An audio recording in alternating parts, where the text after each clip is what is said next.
Tem novidade sobre o processo da Janja. Você deve lembrar muito bem que eu e o advogado Jeffrey Checchini processamos a primeira-dama da República por suas viagens internacionais, esbanjando dinheiro público e principalmente desacompanhada do Lula. Viajava sozinha e ainda queria esbanjar. Pois é, a gente entrou com uma ação contra ela na justiça, o juiz aceitou nossa ação e deu 20 dias para que ela e o governo se explicassem e finalmente acabaram o prazo dos 20 dias na última sexta-feira e a AGU apresentou a sua defesa e a Janja também, e algumas informações aqui vão te deixar de queixo caído, eu prometo para você. Então assiste esse vídeo até o final para entender toda a sua defesa e saber o que vai acontecer daqui para frente. Gente, vamos lá. Dá só uma olhada nessa notícia aqui. Janja se defende de ação que contesta o uso de dinheiro público para suas viagens internacionais. A Advocacia Geral da União representa a primeira-dama no caso. Isso daqui saiu no Globo, é a matéria sobre o nosso caso, olha o que diz aqui. A AGU pediu nesta sexta-feira à Justiça Federal de Brasília o arquivamento de uma ação que pretende impedir o uso de dinheiro público para as agendas internacionais da Janja. Sim, eles pediram o arquivamento da ação, é claro, o governo fazendo a parte dele. Mas o que surpreende é essa última frase aqui, ó. A AGU defende a primeira-dama no caso. Gente, isso não poderia acontecer. Nós processamos o governo federal e a Janja no seu CPF. A Janja não é nominada para nenhum cargo dentro do governo. Ela deveria contratar um advogado particular para apresentar a sua defesa e o governo apresentaria a sua respectiva defesa com a AGU, mas, é claro, instrumentalizaram a AGU para defender a Janja também. A ação popular, movida pelo vereador Guilherme Kilter e pelo advogado Jeffrey Checchini, é duramente criticada pelo governo. A AGU acusa os dois de buscarem um ativismo judicial para violar o princípio da separação entre os poderes. Sim, eles falando de separação entre os poderes. Argumento frequentemente utilizado por aliados de Jair Bolsonaro para repudiar a atuação do Supremo Tribunal Federal. Eles estão caindo na incoerência. Eles tanto dizem de o Supremo interferir nas questões do governo, pedem para o Supremo interferir no IOF, pede para o Supremo interferir no INSS, pede para o Supremo interferir tudo, mas quando é a vez deles, aí o judiciário não pode interferir. É muita hipocrisia. Kilter e Checchini alegam que o uso dos cofres públicos para custear despesas internacionais de Janja é uma afronta direta aos princípios constitucionais da legalidade, moralidade, impessoalidade e eficiência administrativa, já que ela seria uma pessoa sem vínculo com o serviço público. Mas, gente, para além disso aqui, eu quero mostrar alguns destaques dessa defesa que passaram batido para a imprensa. Olha isso aqui, que eu postei no meu perfil. O governo Lula finalmente se pronunciou sobre o meu processo contra as viagens da Janja. Algumas coisas chamaram muito a atenção nessa contestação. Segue o fio. Vamos lá. Primeiro, aquilo que eu já comentei, a AGU está defendendo a Janja, ao invés da Janja contratar um advogado para se defender, mesmo ela sem um advogado. Olha o que diz aqui. União Federal, pessoa jurídica de direito público e Rosângela da Silva, todos representados pela advogada da União signatária. Sim, pela AGU. O governo está produzindo provas contra si mesmo. Mas vamos lá, continua. Uma tentativa clara de protelação. Sim, eles querem enrolar ao máximo esse processo e isso está evidente. Olha só. A intimação da Janja feita pelo oficial de justiça, depois que a gente processou ela, o oficial de justiça tem que levar lá e falar, ó, você foi processada, você tem até tal data para apresentar a sua defesa. Só quando o oficial de justiça informa o juiz que ele já informou a pessoa processada, que aí começa a se contar o prazo dos 20 dias que o juiz deu, né? Então, a intimação feita pelo oficial de justiça foi recebida pelo secretário especial para assuntos jurídicos da Casa Civil da Presidência da República no dia 2 de junho. Olha que interessante, esse cara, que é o advogado aí, ele estava assinando pela Janja. Ele falou que tinha uma procuração que poderia receber pela Janja. Ou seja, esse prazo deveria acabar dos 20 dias, já que recebeu no dia 2, deveria acabar no dia 27/6. Aqui a data está errada, tá? 27/6. Mas, olha o que eles fizeram. Coincidentemente ou não, o oficial de justiça falou que recebeu a procuração do secretário especial apenas no dia 26, um dia antes do prazo acabar.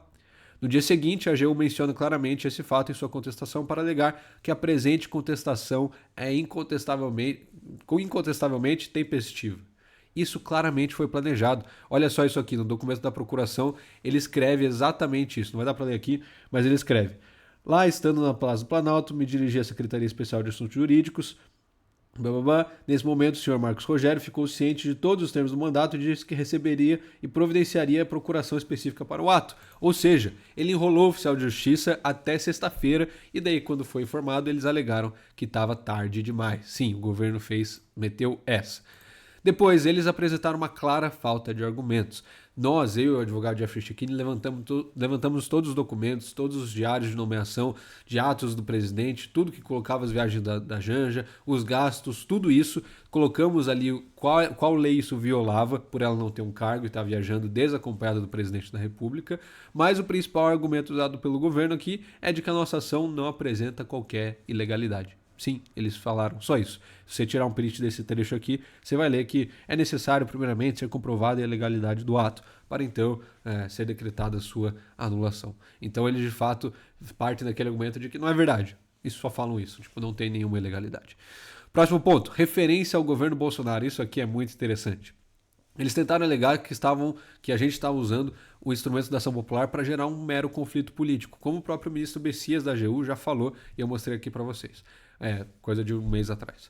A referência para embasar essa alegação, uma manifestação da Justiça Federal de 2020, durante o governo federal, afirmando que o número de ações populares protocoladas naquele ano era extremamente acima da média, justamente a época em que a esquerda judicializava absolutamente tudo para atrapalhar o governo Bolsonaro. Ou seja, para eles pode, para a gente não pode.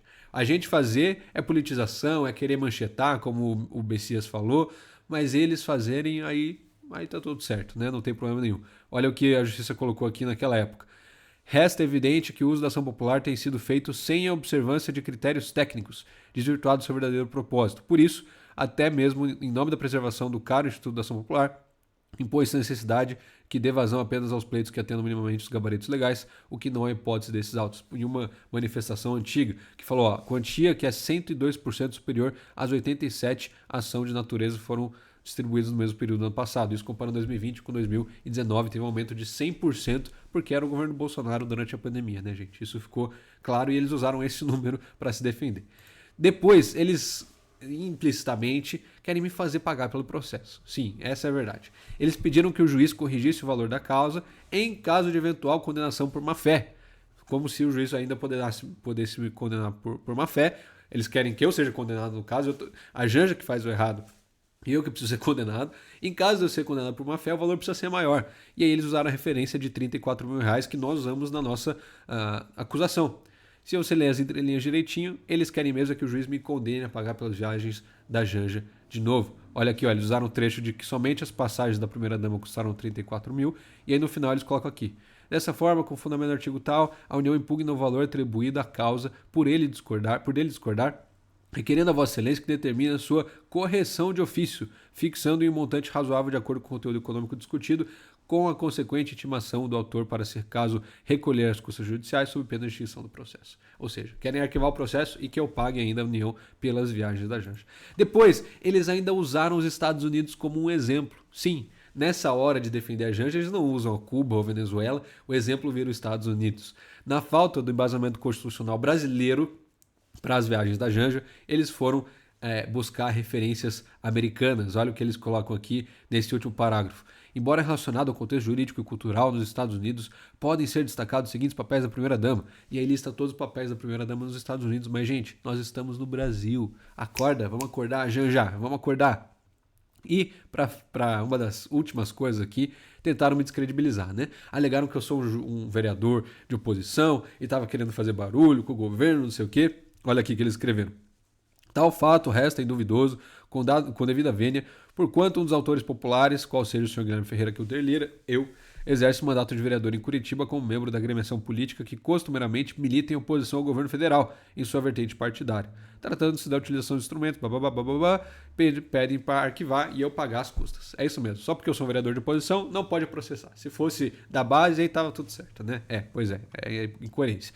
E essa aqui, totalmente a cereja do bolo, a melhor parte. Eles defenderam a não interferência do judiciário no executivo. Isso aqui, gente, eu achei sensacional. O mesmo governo que aciona o STF para interferir nas investigações do INSS, para regular as redes sociais e para reverter a decisão do IOF, agora quer condenar o governo, que agora quando eu quero condenar o governo aí pela responsabilização da Janja, eles dizem que é ativismo judicial, que a primeira instância não poderia jamais fazer isso. Eu fiquei até sem palavras, olha o que eles escreveram aqui. A pretensão apresentada na espécie importa em ativismo judicial, haja vista que estaria o Poder Judiciário interferindo nas esferas do Poder Executivo e no próprio juízo de conveniência e oportunidade a ele conferido. É claro, gente, uma ação popular, o Poder Judiciário vai decidir sobre o Poder Executivo. Qualquer um pode entrar com uma ação popular por dano de patrimônio, por mau uso do dinheiro público, e é isso que a gente fez. Mas para eles, né, aí tá tudo certo. Enfim, agora cabe ao juiz decidir, a gente ainda vai poder contestar essa defesa deles e depois o juiz ainda vai ter um prazo para se manifestar e para decidir. Então, provavelmente, essa ação aí vai se enrolar mais uns 2, 3, acho que até no máximo 4 meses, mas eu vou deixando vocês atualizados. Então, se inscreva aqui no canal e compartilhe esse vídeo para expor todas as hipocrisias da Janja e do governo Lula, principalmente nesse nosso processo.